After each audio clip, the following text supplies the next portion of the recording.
Hello everyone, welcome to the Chosen Monday episode 3. So happy to come again through this medium.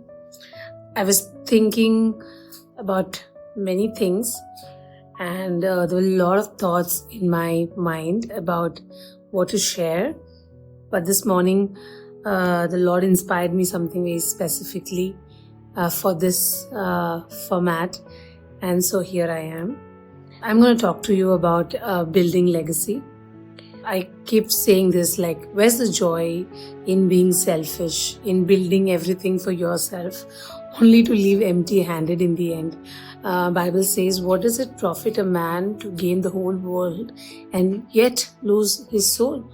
What's the point of carrying all this self-obsessed ego and rejecting those who are less privileged? God's heart has always been for the broken, the overlooked, the left behind. Whoever is kind to the poor lends to the Lord, is what Proverbs says. What's the gain in being like non-empathetic just because you never went through that pain or you cannot relate to that pain? We're all called to rejoice with those who rejoice and weep with those who weep. What is the journey even worth if you couldn't walk in someone else's shoe and give them a shoulder to cry on or to listen? So today, just take a pause and think about building a legacy and take a generation with you. Because believe it or not, one day you will be gone. But they will remember your words. They will remember how you made them feel. And they will carry that kindness forward to their children and the children's children.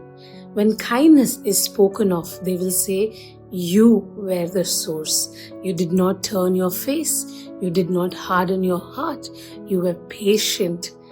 You reached out with your hand. So don't just live to be remembered. Live to reflect Christ. Because in the end, only what you do in love will remain. So build what love can carry forward. I believe this week you will take a pause and think about it and do something that you can give a generation and not just limit it to yourself. May God bless you. Shalom.